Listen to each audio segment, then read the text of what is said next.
ಇಲ್ಲಿ ಕಾಣಿಸ್ತಿರುವ ಊರಿನ ಹೆಸರು ಬುರುಡೆಘಟ್ಟ. ಎಷ್ಟು ಚೆನ್ನಾಗಿ ಕಾಣಿಸ್ತಿದೆಯೋ ಅಷ್ಟೇ ರಾತ್ರಿ ಸಮಯದಲ್ಲಿ ಭಯಂಕರವಾಗಿರ್ತದೆ. ಯಾರು ಕೂಡ ರಾತ್ರಿ ಸಮಯದಲ್ಲಿ ಮನೆಯಿಂದ ಹೊರಗಡೆ ಬರುವುದಿಲ್ಲ. ಯಾಕೆಂದ್ರೆ ರಾತ್ರಿಯ ಸಮಯದಲ್ಲಿ ಊರಿನ ಹೊರಗಡೆ ದೆವ್ವ ಓಡಾಡ್ತಾ ಇರ್ತದೆ. ಬುರುಡೆಘಟ್ಟ ಊರಿನಲ್ಲಿ ಜನರು ತುಂಬಾ ಕಷ್ಟವನ್ನ ಅನುಭವಿಸುತ್ತಿದ್ದಾರೆ. ಆ ಊರಿಗೆ ಬರುವುದಕ್ಕೆ ಹಾಗೂ ಹೋಗುವುದಕ್ಕೆ ಇರೋದು ಒಂದೇ ದಾರಿ, ಅದೇ ಗುಬೆಹಳ್ಳ. ಆ ದಾರಿಯಲ್ಲಿ ರಾತ್ರಿಯ ಸಮಯದಲ್ಲಿ ಯಾರೇ ಹೋದ್ರೂ ಅವರನ್ನ ಕೊಂದು ರಕ್ತವನ್ನ ಕುಡಿಯುತ್ತಿತ್ತು ಆ ಗುಬೆಹಳ್ಳದ ದೆವ್ವ. ಅದಕ್ಕೆ ರಾತ್ರಿಯಲ್ಲಿ ಆ ದಾರಿಯಲ್ಲಿ ಯಾರು ಹೋಗುವುದಿಲ್ಲ. ಊರಿನಲ್ಲಿ ಜನರೆಲ್ಲ ಭಯದಿಂದ ರಾತ್ರಿಯನ್ನ ಕಳೆಯುತ್ತಿದ್ದರು. ಒಂದು ದಿನ ಅದೇ ಊರಿನ ರಾಮಪ್ಪ ಎಂಬುವ ವ್ಯಕ್ತಿ ಪಕ್ಕದ ಊರಿಗೆ ಕೆಲಸಕ್ಕಾಗಿ ಹೋಗಿ ಬರುವಾಗ ತಡವಾಗುತ್ತದೆ. ರಾಮಪ್ಪ ಭಯದಿಂದಲೇ ಬರ್ತಾ ಇರ್ತಾರೆ. ಗುಬೆಹಳ್ಳದ ಹತ್ತಿರ ಬಂದಾಗ ಅವರಿಗೆ ಯಾರೋ ಹಿಂದೆ ಬರುವ ಹಾಗೆ ಅನ್ಸುತ್ತದೆ. ಹಿಂದೆ ತಿರುಗಿ ನೋಡಿದ್ರೆ ಅಲ್ಲಿ ಯಾರೂ ಇರುವುದಿಲ್ಲ. ಭಯದಿಂದಲೇ ಮುಂದೆ ಹೋಗುವಾಗ ಅಲ್ಲಿಗೆ ಹಳ್ಳದ ದೆವ್ವ ಬರ್ತದೆ.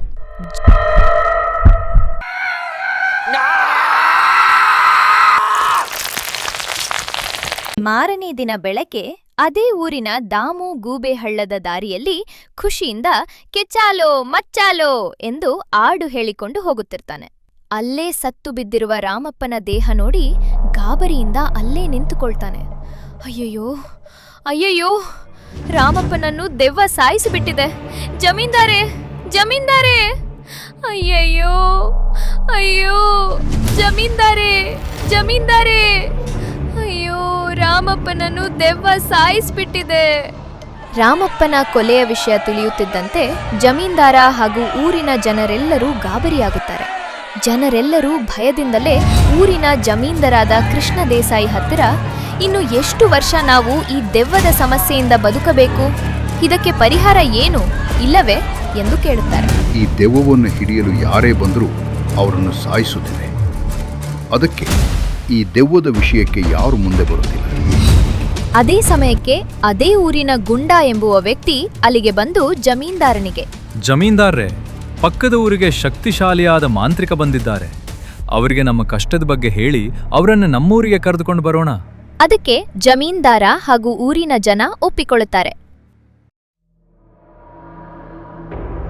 ಮಾರ್ತಾಂಡ ಎಂಬ ಮಾಂತ್ರಿಕ ಬುರುಡೆಘಟ್ಟ ಊರಿಗೆ ಬಂದು ಜಮೀನ್ದಾರನಿಗೆ ಹೇಳ್ತಾನೆ, ನಾನು ನಿಮ್ಮ ಕಷ್ಟವನ್ನು ಪರಿಹಾರ ಮಾಡುತ್ತೇನೆ. ಇದೇ ಅಮಾವಾಸ್ಯೆ ರಾತ್ರಿಯೆಂದು ಆ ದೆವ್ವವನ್ನು ನಾಶ ಮಾಡುತ್ತೇನೆ. ಅಮಾವಾಸ್ಯೆ ರಾತ್ರಿಯೆಂದು ಮಾರ್ತಾಂಡ ವಿಚಿತ್ರವಾದ ಮಂಟಪವನ್ನು ರಚಿಸಿ ಊರಿನ ಮಧ್ಯದಲ್ಲಿ ಒಬ್ಬನೇ ಮಂತ್ರವನ್ನು ಹೇಳುತ್ತಿರ್ತಾರೆ. ಓಂ ಹ್ರೀಂ ಶೂನ್ಯಾಯ ನಮಃ, ರಕ್ತಬಂಧನಂ ಆತ್ಮವಶಂ ನಿಶಾಚರ ಪ್ರಚೋದಯಾತ್, ಕಾಳಮಾಯೆ ಧೂಮ್ರಮಂಡಲ ಅಜ್ಞಾತ ಪಾಶಂ ನಮೋ ನಮಃ, ಕಾಲಮಾಯೆ ಶೂನ್ಯಬಂಧ ರಕ್ತ ಪಿಶಾಚ ಆತ್ಮವಶ. ಆ ಮಂತ್ರವು ಊರಿನ ತುಂಬಾ ಪ್ರತಿಧ್ವನಿಸುತ್ತಾ ಇರ್ತದೆ. ಆಗ ದೂರದಲ್ಲಿ ಯಾರೋ ಬರುತ್ತಿರುವ ಹಾಗೆ ಗೆಜ್ಜೆ ಶಬ್ದ ಕೇಳಿ ಬರುತ್ತದೆ. ಅದನ್ನು ಕಂಡು ಮಾರ್ತಾಂಡ ಇನ್ನು ಜೋರಾಗಿ ಮಂತ್ರವನ್ನು ಹೇಳ್ತಾನೆ. ಓಂ ಹ್ರೀಂ ಶೂನ್ಯಾಯ ನಮಃ, ರಕ್ತಬಂಧನಂ ಆತ್ಮವಶಂ ನಿಶಾಚರ ಪ್ರಚೋದಯಾತ್, ಕಾಳಮಾಯೆ ಧೂಮ್ರಮಂಡಲ ಅಜ್ಞಾತ ಪಾಶಂ ನಮೋ ನಮಃ, ಕಾಲಮಾಯೆ ಶೂನ್ಯಬಂಧ ರಕ್ತ ಪಿಶಾಚ ಆತ್ಮವಶ. ಅಷ್ಟರಲ್ಲಿ ಅಲ್ಲಿಗೆ ಹಳ್ಳದ ದೆವ್ವ ಬಂದು ಮಾರ್ತಾಂಡನನ್ನು ಕೋಪದಿಂದ ನೋಡುತ್ತಾ ಕಿರ್ಚುತ್ತದೆ. ಅದನ್ನು ನೋಡುತ್ತಲೇ ಮಾರ್ತಾಂಡನಿಗೆ ಭಯವಾಗುತ್ತದೆ. ಅಷ್ಟರಲ್ಲಿ ಹಳ್ಳದ ದೆವ್ವ ಅವನನ್ನು ಕೊಂದು ರುಂಡವನ್ನು ಅಗ್ನಿಕೊಂಡಗೆ ಎಸೆಯುತ್ತದೆ. ಹಾಗೆ ಮಾರ್ತಾಂಡ ಅಲ್ಲೇ ಸತ್ತು ಹೋಗುತ್ತಾನೆ.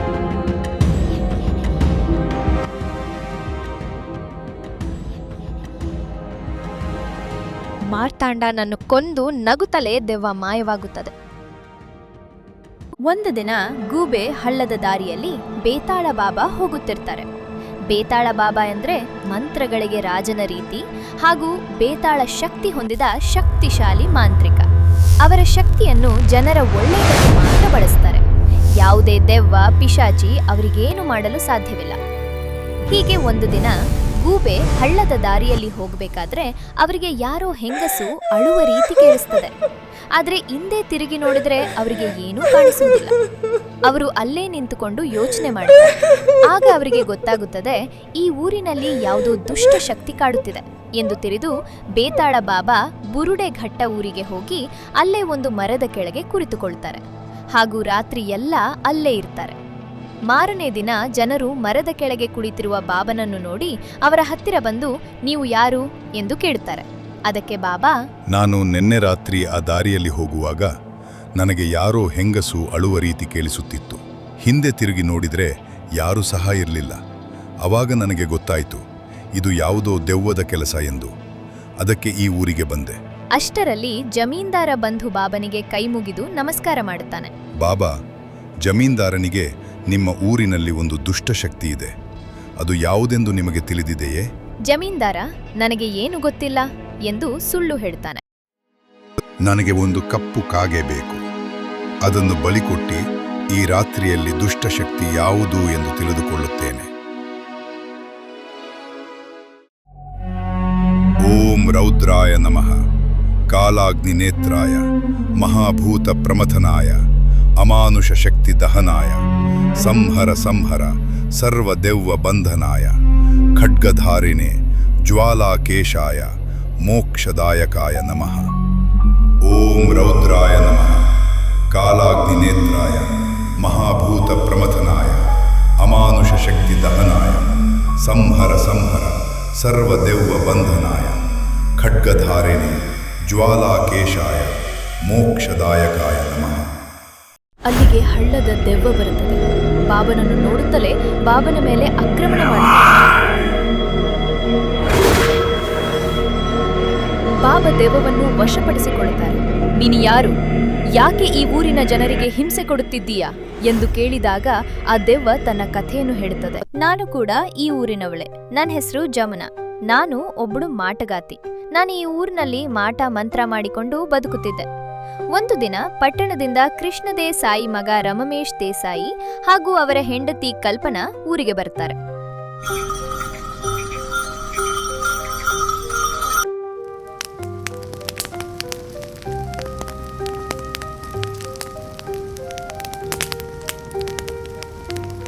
ಒಂದು ದಿನ ತಾಂತ್ರಿಕ ಶಕ್ತಿಯ ಪ್ರಯೋಗ ಮಾಡಿ ಮುಗಿಸಿ ಬರುವಾಗ ಅಲ್ಲೇ ರಮೇಶ್ ನಿಂತ್ಕೊಂಡಿರ್ತಾನೆ. ಅವನ ಸೌಂದರ್ಯವನ್ನು ಕಂಡು ಅವನಿಗೆ ನಾನು ಮನಸೋಥೆ ರಮೇಶ್ ದೇಸಾಯಿನನ್ನು ಪ್ರೀತಿಸಲು ಶುರು ಮಾಡಿದೆ. ಆದರೆ ರಮೇಶನಿಗೆ ಮದುವೆಯಾಗಿದೆ ಎಂದು ನನಗೆ ತಿಳಿಯಿತು.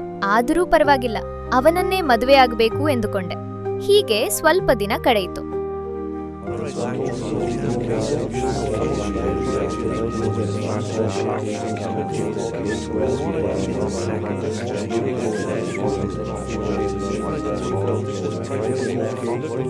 ನಾನು ರಮೇಶನ ಹತ್ತಿರ ಹೋಗಿ ನನ್ನ ಪ್ರೀತಿಯ ವಿಷಯವನ್ನು ಹೇಳಿದೆ. ಆದರೆ ಅವನು, ನೀನು ಕುರೂಪಿ ಮಾಟಗಾತಿ, ಕೆಟ್ಟವಳು, ಇಲ್ಲಿಂದ ನಡಿ, ನನ್ನಿಂದ ದೂರ ಹೋಗು ಎಂದು ಹೇಳಿ ಎಲ್ಲರ ಮುಂದೆ ನನಗೆ ಅವಮಾನ ಮಾಡುತ್ತಾನೆ. ಅದಕ್ಕೆ ನಾನು ಕೋಪದಲ್ಲಿ, ನಿನ್ನ ಸೌಂದರ್ಯ ಇದ್ದರೆ ತಾನೆ ನೀನು ಇಷ್ಟೋ ಅಹಂಕಾರದಲ್ಲಿರುವುದು ಎಂದು ನನ್ನ ಎಲ್ಲ ತಾಂತ್ರಿಕ ಶಕ್ತಿಯಿಂದ ಅವನನ್ನು ಕುರೂಪಿಯಾಗಿ ಮಾಡಿದೆ. ರಮೇಶ ಕುರೂಪಿಯಾಗಿ ಬದಲಾದ ಮೇಲೆ ಅವನ ಮುಖ ಹಾಗೂ ದೇಹದ ಗುರೂಪಿತನ ನೋಡಿ ಹುಚ್ಚನಾಗುತ್ತಾನೆ ಮತ್ತು ಓಡಿ ಹೋಗಿ ಬಾವಿಗೆ ಬಿದ್ದು ತನ್ನ ಪ್ರಾಣವನ್ನು ಕಳೆದುಕೊಳ್ಳುತ್ತಾನೆ. ಇದನ್ನೆಲ್ಲ ನೋಡಿ ರಮೇಶನ ಹೆಂಡತಿ ಕಲ್ಪನಾ ಅಲ್ಲೇ ಸತ್ತು ಹೋಗ್ತಾನೆ.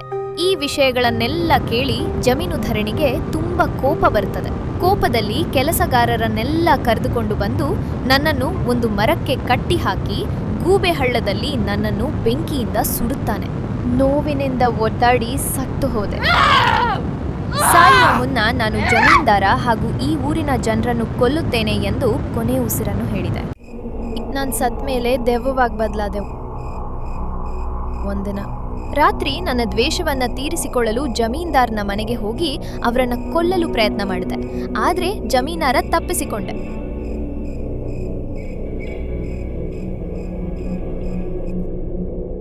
ಕೃಷ್ಣ ದೇಸಾಯಿ ಒಬ್ಬ ಮಂತ್ರವಾದಿಯನ್ನ ಕರೆದುಕೊಂಡು ಬಂದು ನಾನು ಊರಿನ ಒಳಗಡೆ ಬರೆದ ಹಾಗೆ ದಿಗ್ಬಂಧನವನ್ನ ಹಾಕುತ್ತಾನೆ. ಅಂದಿನಿಂದ ನಾನು ಊರಿನ ಒಳಗಡೆ ಹೋಗಲು ಸಾಧ್ಯವಾಗುತ್ತಿಲ್ಲ.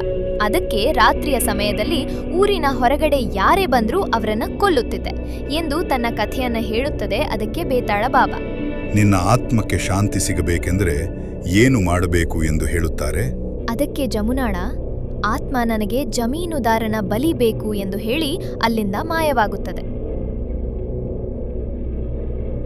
ಮಾರನೇ ದಿನ ಜಮೀನುದಾರ ಹಾಗೂ ಊರಿನ ಜನರೆಲ್ಲ ಬೇತಾಳ ಬಾಬಾನ ಹತ್ರ ಬಂದು ಏನಾಯ್ತು ಎಂದು ಕೇಳುತ್ತಾರೆ.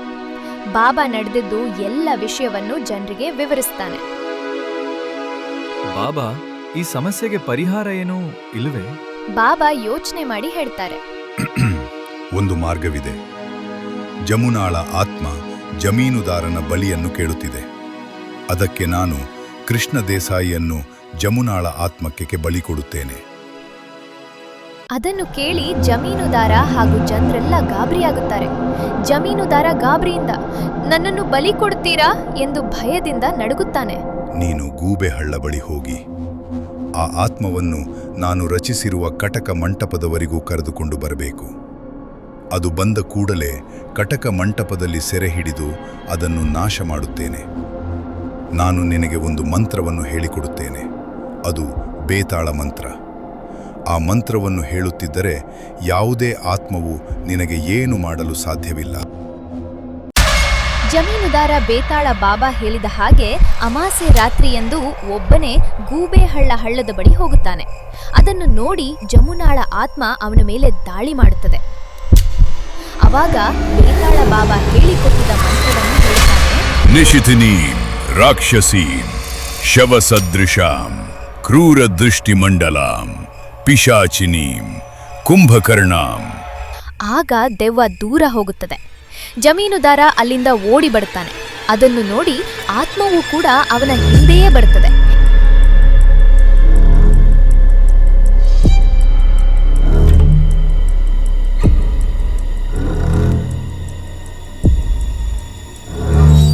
ಹೀಗೆ ಹಿಂಬಾಲಿಸಿ ಬರುತ್ತಲೇ ಕಟಕ ಮಂಟಪದಲ್ಲಿ ಬಂದಿಯಾಗುತ್ತದೆ. ಅದನ್ನು ಬೇತಾಳ ಬಾಬಾ ತನ್ನ ಶಕ್ತಿಯಿಂದ ನಾಶ ಮಾಡುತ್ತಾನೆ. ಓಂ ಶಕ್ತಿ ರಕ್ಷಾ ರುದ್ರ ಅಗ್ನಿ ಪ್ರಕಾಶ ಮಹಾಶಕ್ತಿ ಪ್ರಜ್ವಲ.